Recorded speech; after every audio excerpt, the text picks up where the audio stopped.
Project Director for the Links Professional Development Center. Today we're going to provide you with an orientation and overview of the two new tools that the Professional Development Center has recently released. So let me give you a quick overview of our agenda. We're going to do a short welcome and introductions. We also want to know who's on the webinar as well. So if you want to start putting into the chat box what state you're from, what role you play, that's all very helpful information for us to know. We will then go into an overview of the Links Professional Development Center, so we could tell you about some of the services that are available for you. The purpose and necessity for each of the tools. So we're going to do an overview of the self-assessment tool, which includes a walkthrough of the tool as well as the asset map. And we're going to have some voices from people who have piloted the tool and tried them out. And then finally, we'll provide you with some next steps.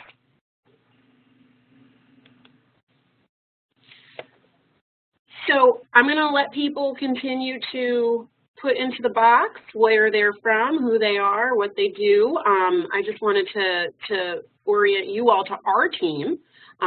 So I'm with Manhattan Strategy Group, and my colleague Gina Davis is also here to support and help with managing the questions.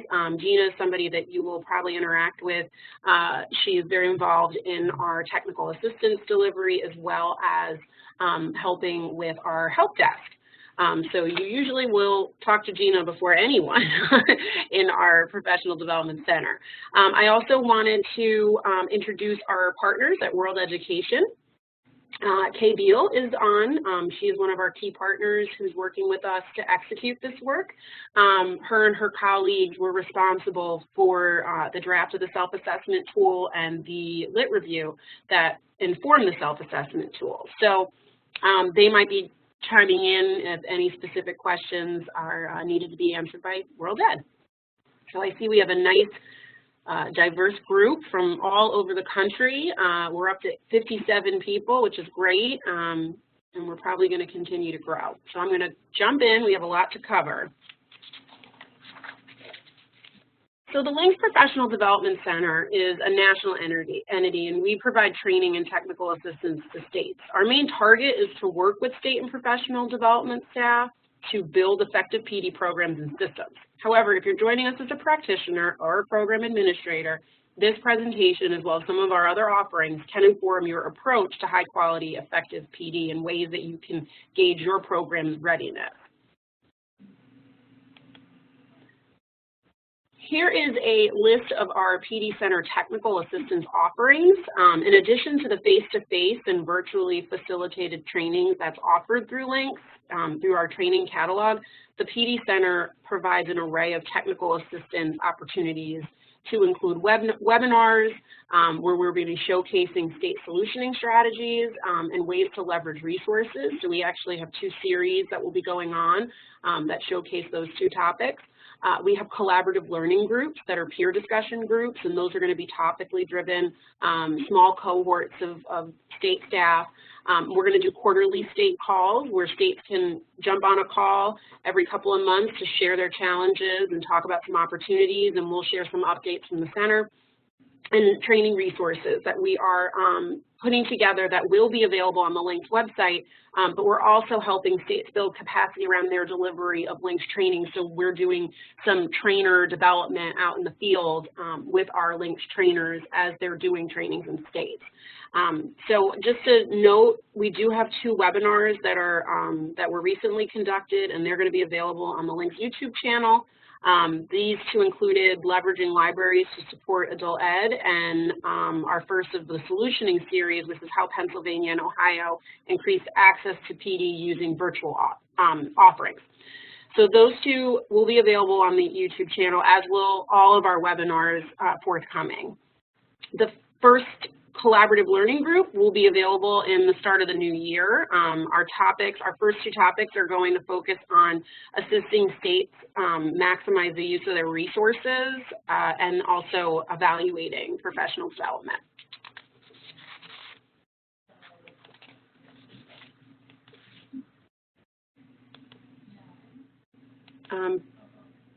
Ben, oh, here we go. I got frozen for a minute.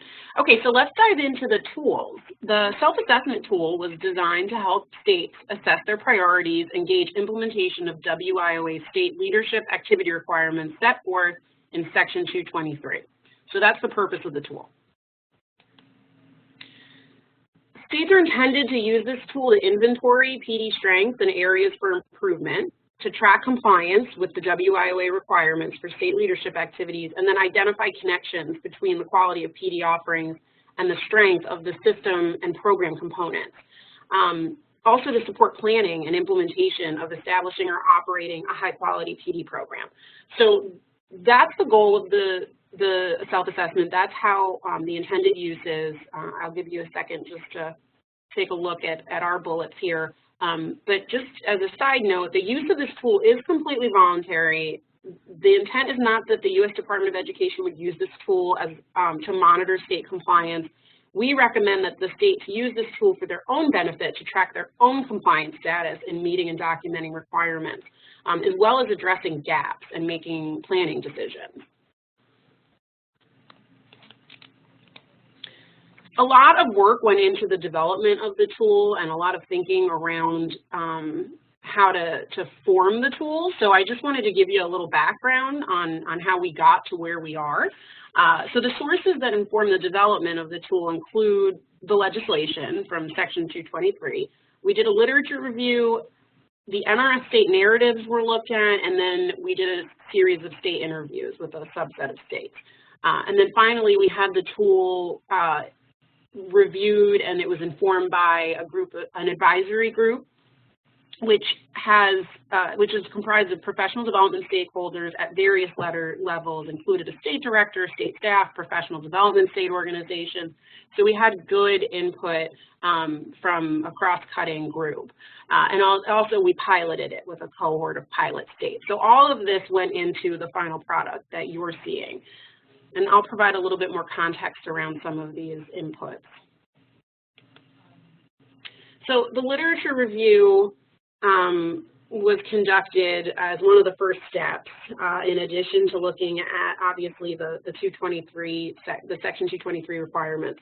But in WIOA Section 223, there's a call for high-quality PD programs. So to provide states with an opportunity to look closer at their system through that lens, the project conducted a literature review looking at the research in adult education, as well as K-12 and other fields, to help frame out what is high-quality PD and what are the components and features of it. So the review yielded the noted key takeaways that you see on the slide, and these are grouped as components of effective teacher PD systems. Just to note, WIOA uses the term program, and features of high-quality professional development. So the components of the high-quality PD program provide the foundation for the structure and what the system should include. They're the pillars to support high-quality PD activities, and then the components also help inform policies and guidelines to support programs, and that there are people and resources committed to accomplishing the work. The features describe what PD should look like in execution to ensure that it's high quality. So these two components make up a portion of the state assessment tool, because you're able to go through each part looking at the legislation and then looking at what the research had said about high quality PD. So it provides both lenses. So I just want to stop here for a second and see if anyone has any questions about the background of the tool and anything about the literature review, since we do have World Ed on our webinar. Go ahead and put it in the chat if you do.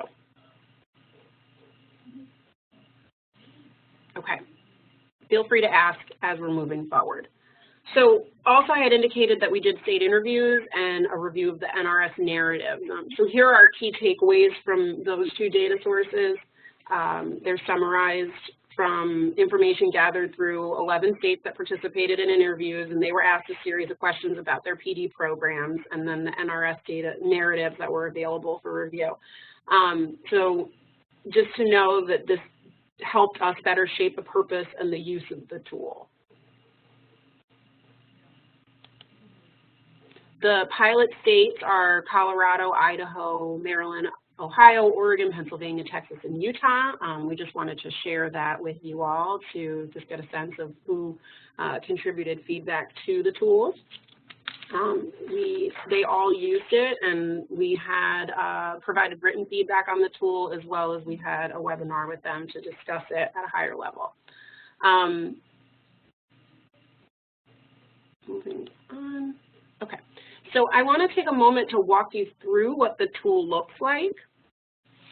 It has two major parts. The first part are the state leadership activities, and that's your WIOA Section 223. And then the second part is quality of PD, which is where it dives into the components and the features that we just showed you. And then each section ends with a key takeaway section so that you can reflect on your responses for the two different parts. And then this way it helps you move into the next tool, which we'll go through, which is the asset map.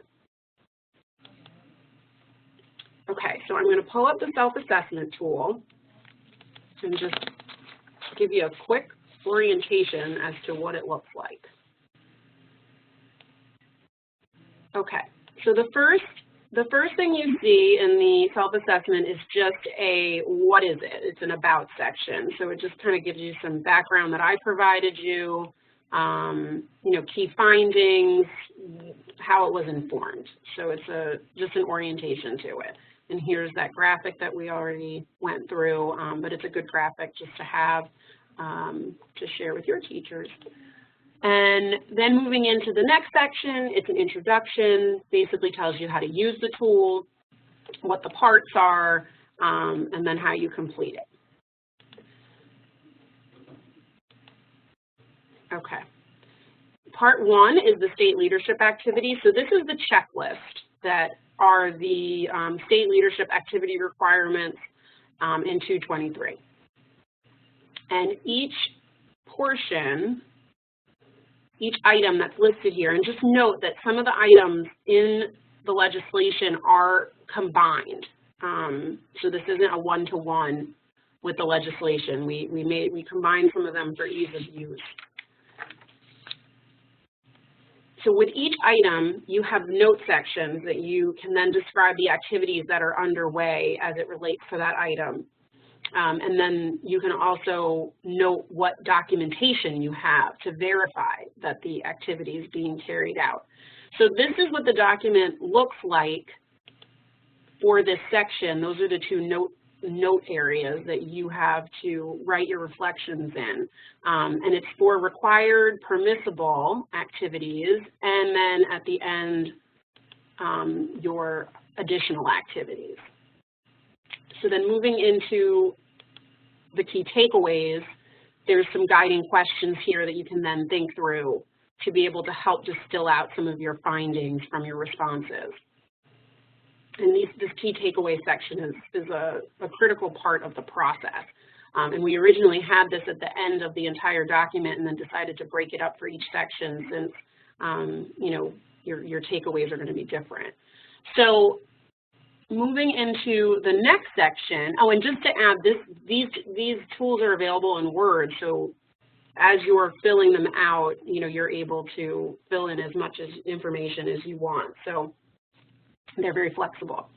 Okay, so part two then is looking at the quality of PD, and this is the checklist that elaborates upon the high quality professional development programs that's called for in Section 223, and this is where the lit review had a big impact. So this section is divided then into Part A and Part B, which are the components of high quality PD programs. So that's the pillars of the system, and then the features of the high quality PD activities. So here you are looking at your implementation readiness, your implementation status. You know, you score yourself sort of on that.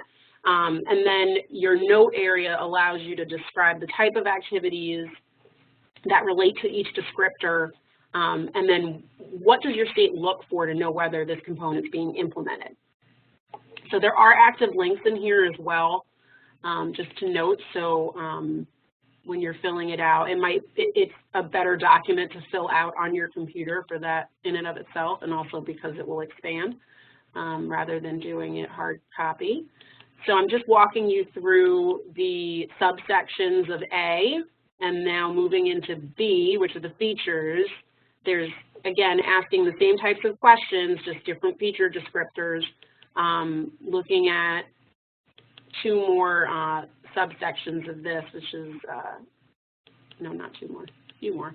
Collaborative learning, differentiated PD, teacher feedback, and then another key takeaways section where you reflect on your Part 2 responses with some guided questions, and then use these probes to have conversations and then move into the next tool.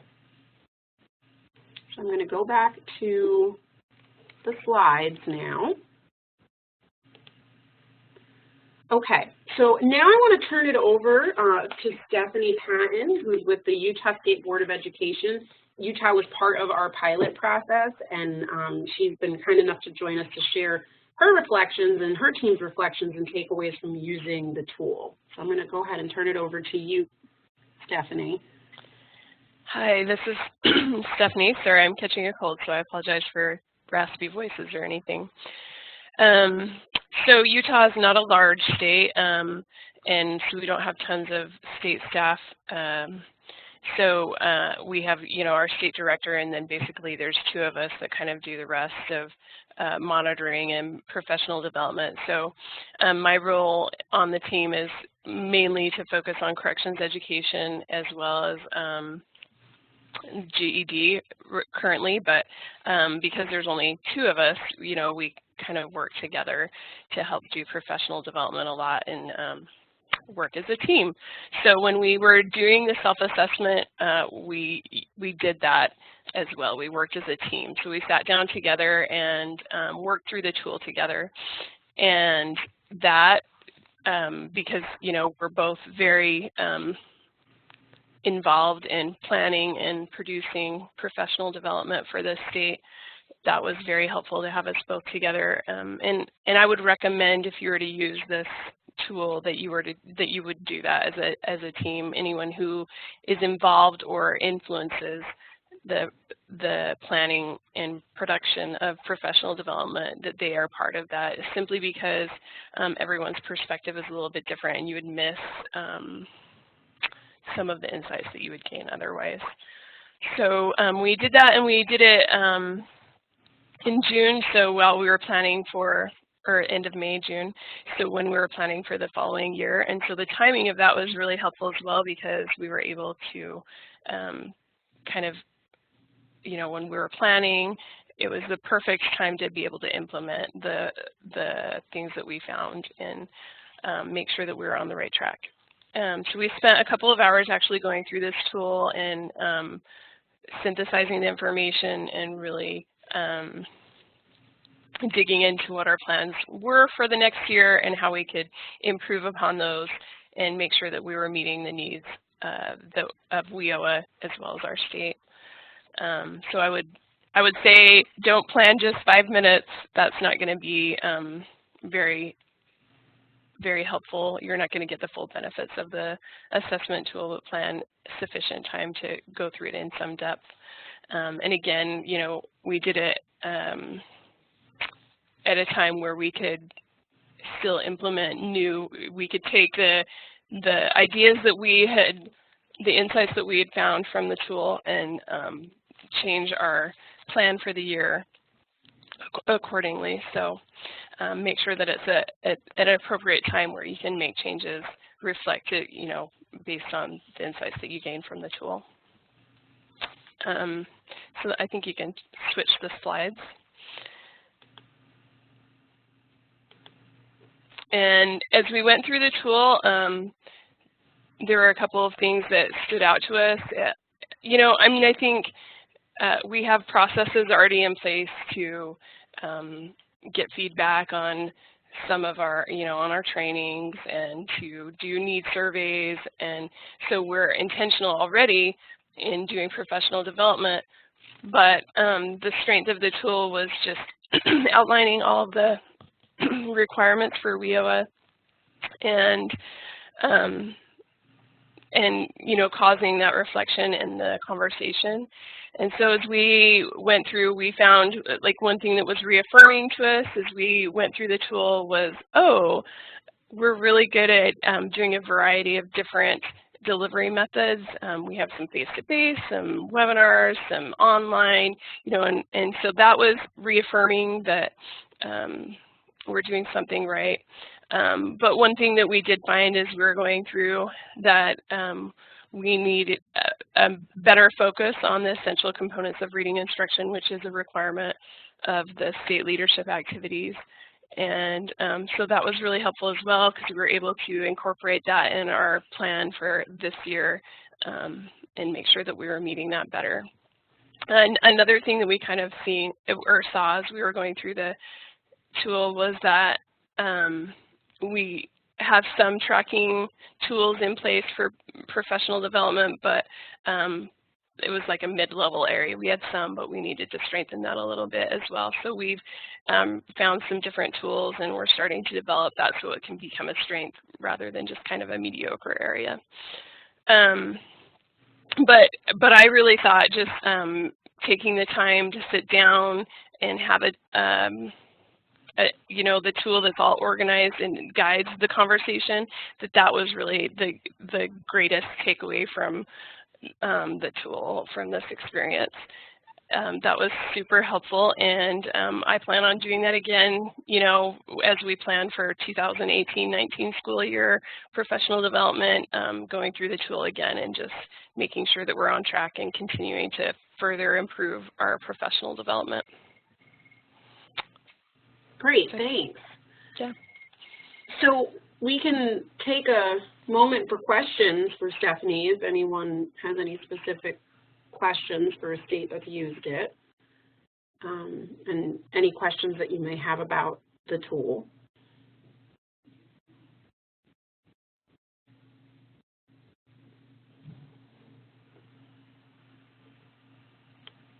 Okay, I don't see anyone typing, so raise your hand if you want to ask a question, and I'll go ahead and continue, and we can stop. Oh, here we go. Are any local programs using the tool yet? No. We just released it a couple weeks ago, not that we know of. So if we hear of any using it, it will definitely be something that we want to know how that translates. I don't know, Kay, if you want to add anything to that.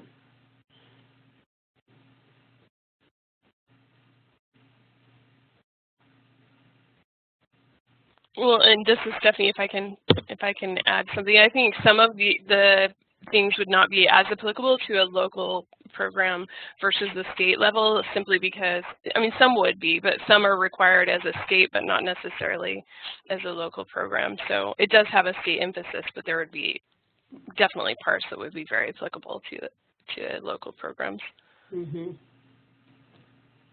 Part 2, I would imagine, would be very helpful too.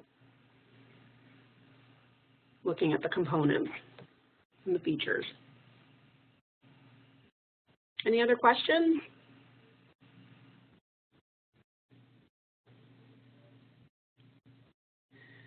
Did you discover any major challenges within your existing PD system when working the tool? And if so, how are you addressing these? So that is a Stephanie question.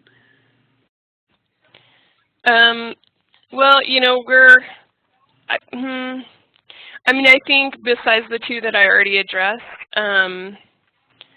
those were some of our largest ones, like the biggest holes. There are little things that, we can do better, but like our largest holes were just strengthening our tracking of PD and then making sure that we're doing a better job of addressing the essential components of reading instruction. So,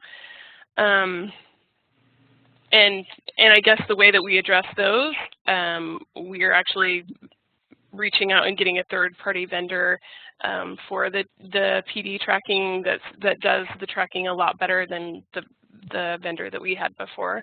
So that's exciting. And then the essential components of reading instruction, we were just very intentional in making sure that we provided opportunities for those. So. Great. I just want to also go back to the question around local use of it, and Kay added in our feedback from the pilots and advisory group, a couple of states mentioned using it with local programs. These were states where some of the PD was happening at the local level, so it's a good point.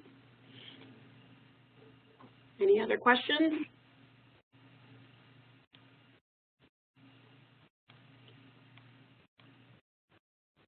Okay. Oh, is there an action plan aligned to the assessment to assist with addressing areas of weakness? There is, Rebecca, and that's going to be our next section. You'll see it.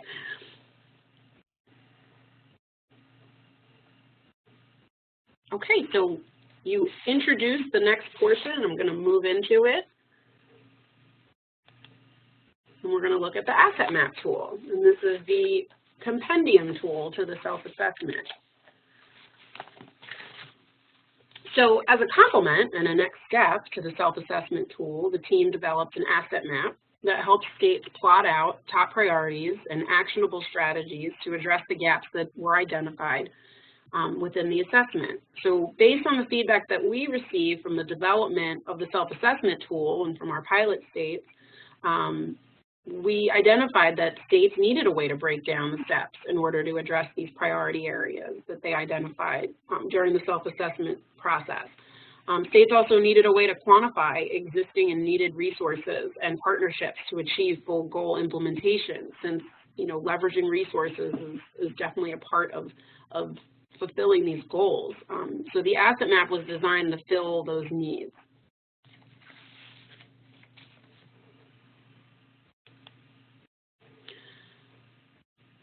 So here's the purpose and use of the asset map tool.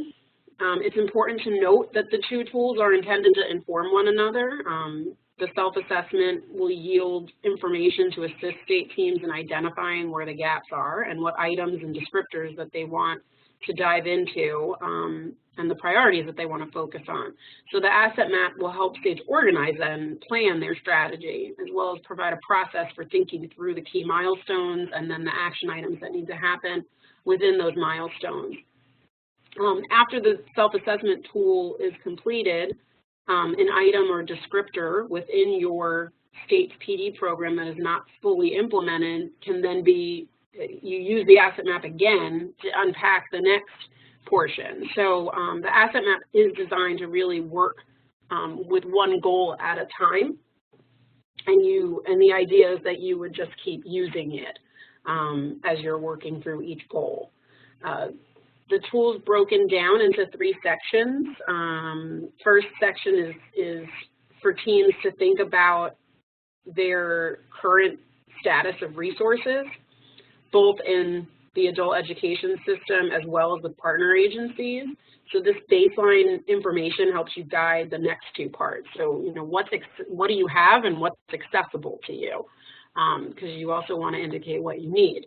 And then the next section is focused on milestones. So what are your major milestones to meet the goal that you've identified? What needs to happen in order to reach the goal? And you try to think through this as, in a way that what are your high-level attainable milestones? And then the third section is your action plan, and that goes into each milestone. So then you're digging into the actions that need to happen to be able to meet the milestones that you've identified. So I'm going to go ahead and take you into the tool. I just want to show you this one quick graphic, though. This is sort of the way that we envisioned the use of the tool. So you complete the self-assessment, identify a goal to unpack using the asset map, and then you update the self-assessment to reflect progress on the goal, and this is sort of a reoccurring process where the asset map process sort of continuously happens around the different goals that you're working on. So I'm going to go into the asset map to take you to the beginning. So it gives you a brief overview and directions on how to use it. And then we move into the 3 sections that I had just walked through. So this is your resource identification section, and the first table here identifies the different resources in your adult ed system. And then you look at each of those line items and you identify what your assets are and what your needs are. And then on the second chart, you do this for your partner agencies. So what partnerships are in place, policies and guidelines in place. So these are the assets again, and then your notes on where you need to build and what do you need to do to strengthen these assets. So that lays the groundwork. And then in your part 2, you want to make sure that you restate your goal and you have your milestones that are going to operationalize that goal. And you're identifying what your priority level is around those milestones. So, you know, obviously addressing immediate ones and then having your long-term ones identified. There's a note area where you can indicate that if there's any considerations that you need to note here for your ability to complete the milestones. You may have to engage, you know, another entity or, you know, just anything that you need to take into consideration when you're thinking about that milestone. So then the next section is taking that milestone, and this is where we have put your milestone and then add your action steps around your milestone. Describe what the action step is, what your timeline is, and then who's responsible for it. This is your very standard approach to action planning. But the document takes you through the multiple milestones that we have up to 4. You can add more. We didn't want to do more than 4 because, you know, we believe that we wanted states to have like a manageable set of milestones that were achievable. So having too many may deter your progress. So think very strongly and long about your goals and then the milestones that you're identifying, because your action steps are really your in the weeds part. So that is the document. You replicate it per goal, and you know it's just meant to be a framework for you to put planning around the findings that you had in the self-assessment. So when we were developing the asset map, as well as the self-assessment, I had indicated that there was an advisory group. So one of our advisory group members is on the call today. Kate Daly-Rolander is one of our advisory group members and is from the Virginia Adult Learning Resources Center. And Kate's going to share her insights on the asset map tool, and she had provided us with a lot of great feedback when we were in the process of drafting it. So I'm going to turn it over to Kate to just give us some of her thoughts around Virginia's intended approach for it. Thanks, Chris. So I'm Kate Daly-Rolander. I'm the Workforce Education Specialist at the Virginia Adult Learning Resource Center, and we are the state office's primary professional development office. And in Virginia, if you look at the first bullet point, we have kind of a centralized and a regional structure. We have a centralized professional development office, but we also have our adult education field is divided into 22 regions around the state. So when we looked at this asset map tool, we really looked at how it could affect the regional teams and the regional professional development plans. And regional teams or regions consist of several adult education programs, some larger than others, but all with very distinct different needs. Am I loud enough? I just got feedback that I'm not loud enough. I can hear you. Okay. That might be somebody else's computer then. So, thanks. So in each regional team needs to submit their own request for their RFP for funding each year, and in there they are asked to document professional development plans. So we thought this asset map tool would be an excellent way to kind of have them document what they had, what they needed, and how they would go about achieving their goals. So we are putting together guidance for the regional teams to use this tool as they prepare for their next year of professional development. And this will be part of a much larger PD plan. So right now we're looking at each year we have a kind of mega conference in the summer. So we'll kind of introduce this plan and these tools in more detail then, but also our plan is to have at least quarterly webinars where we give guidance and feedback, what people have learned while using it, and to also on the Resource Center's website to create a place where we can house both the documents and additional guidance and feedback on how to use it. We're also advocating for pilots around the state. Since our state is quite different, we have very urban areas, very rural areas. There are areas with lots of English language learners, areas with none. So we want to see how this works in a variety of contexts. And I think this works very well with the evaluation systems we have in place, including our own kind of quality of PD evaluations for our trainings at the resource centers, but also self-assessments that each of the regional programs fills out to not only just reflect on their adult education programs, but also their plans for professional development. So I think that might be it for this slide. So on the next slide, our major takeaways really were that what we had in place so far and what we were using on a regular basis were constrained to just individual trainings, or we have these training suites. You know, we have a English language suite or career pathway suites or GED specific suites. And we didn't really have anything that helped programs identify their actual needs. So it was very easy for programs to say, like, well, we have PD, we're done, check. That's done. We don't need to talk about whether or not it actually addressed a need we really have. So I think this is a great way to do that and to document that on an ongoing basis. So we didn't have an explicit checklist. So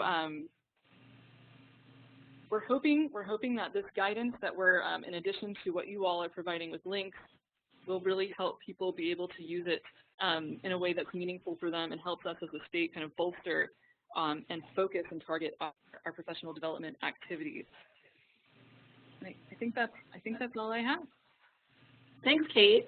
So anyone have questions for Kate? Any suggestions as to how COABE can also use the state self-assessment tool and asset map to provide PD at the national level? That's an interesting question. You can help it. I mean, it's a way for states to identify, you know, obviously priority areas, and COABE having an understanding of what priority areas are can help funnel resources in a topical manner, you know, to states to help fill the gaps that they're experiencing. Since COABE brings so many great people together that share information at its conference, so we'll be there. Links is hosting a strand at COABE, and we'll be there, and we're going to have a booth, so we can also happy to answer questions and meet you all. I don't know if Kay wants to add anything to this. And also, if there's any other questions about the asset map or for Kate specifically, go ahead and send them into the chat. We have not compiled a sample yet, and this is something that we had actually talked about. It would be interesting to know if that would be, you know, we felt like it's very different, obviously, from state to state, but it would be interesting to know if this is something that would be helpful.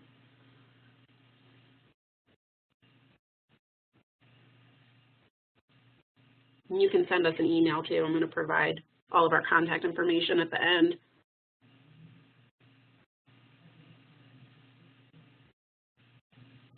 Kate, who facilitates the regional teams in Virginia? It I'm not entirely sure. It would probably just be the teams themselves. Although I don't know, as we go through this and pilot it, maybe we would find there need to be more facilitation, maybe from our office. I don't know. That's a really excellent question. Are these managed by state staff? The regional teams? No. No, these are local staff.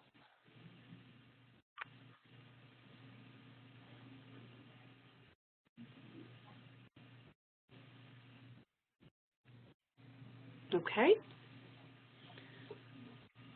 All right, well, we're happy to continue to take questions as we're wrapping up.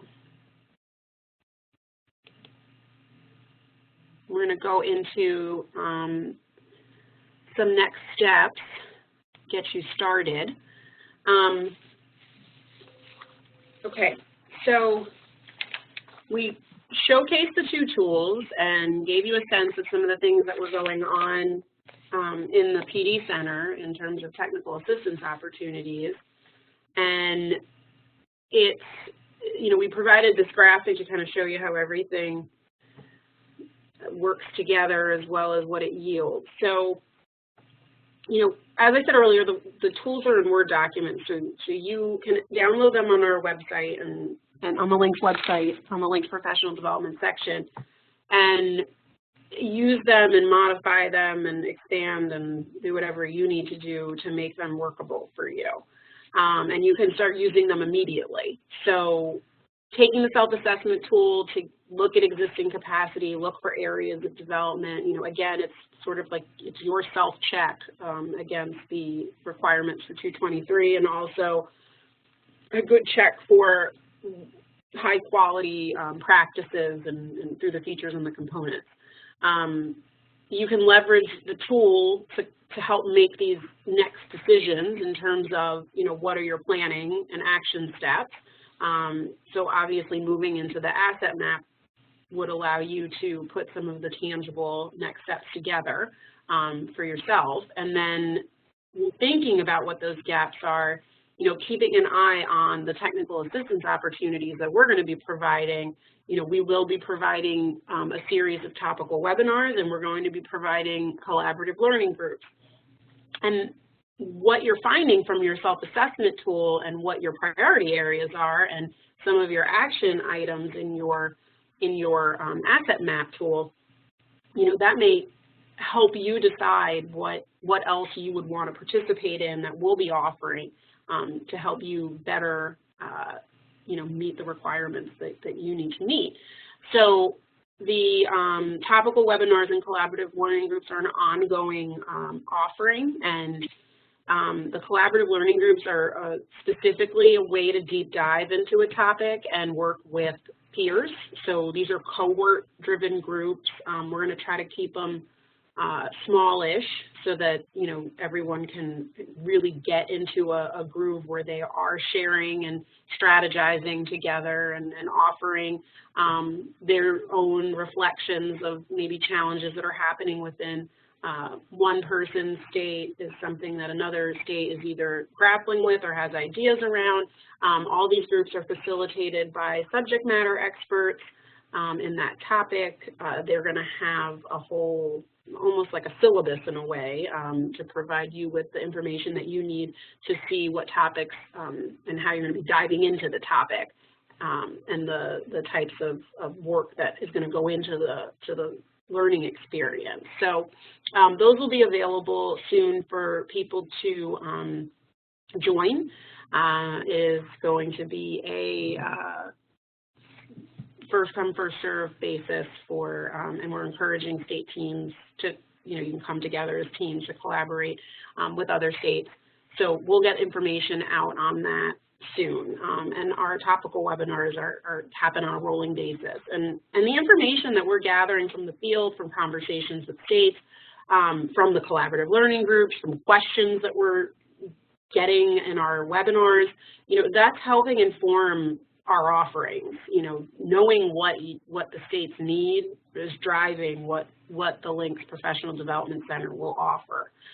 So I just want to make sure that that you all know that, because your input is critical to us. And, you know, outside of just our interaction through these different activities, as well as, you know, being at COABE or however else we interact with each other, we do have a website and a help desk, and you should feel free to reach out to us and tell us, you know, what are things that you all think would be helpful, because we take all that information and make our decisions based on the needs of the field.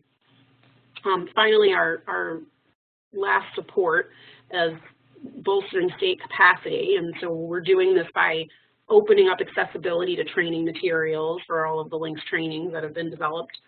We have a very large catalog of LINCS trainings, and then as we're doing trainings in the field and as states are requesting trainings, we're also doing a train-the-trainer model where that LINCS trainer is working with state trainers to help them, you know, understand the training and be able to then deliver it at the state, so that you can have more capacity internally to deliver the training more than once or every year. So we're just trying to open up that door that of all of the great things that have been created within LINCS to the states, so that they can start building and bolstering their own offerings. But again, we're going to be offering ongoing technical assistance opportunities, and sign up for our newsletter, and you'll definitely be in the know of what's going on, as we'll send announcements out for just-in-time events and blasts of when things are coming, or when when interest forms are open, and so forth. So your next steps would be to go and download the self-assessment and asset map tool. So you have it. Here's the link where you'll find it. It is in the LINCS website under professional development, and then the LINCS Professional Development Center has its own sub-tab there. So just start navigating through that site.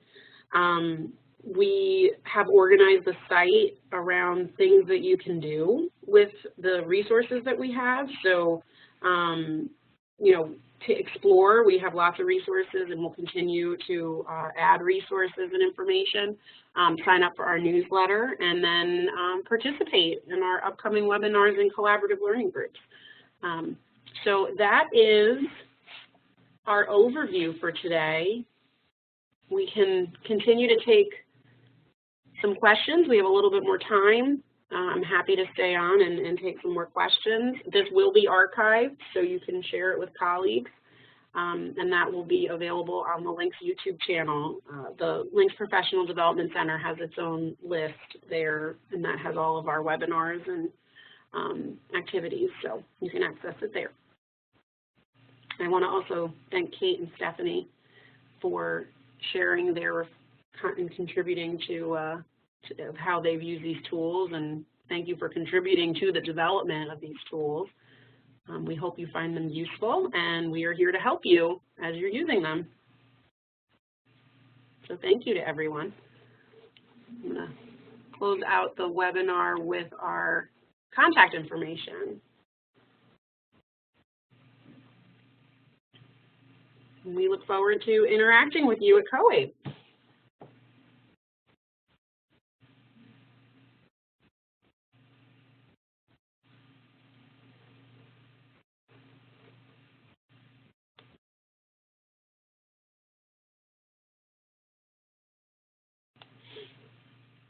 You'll be sent a survey immediately after this,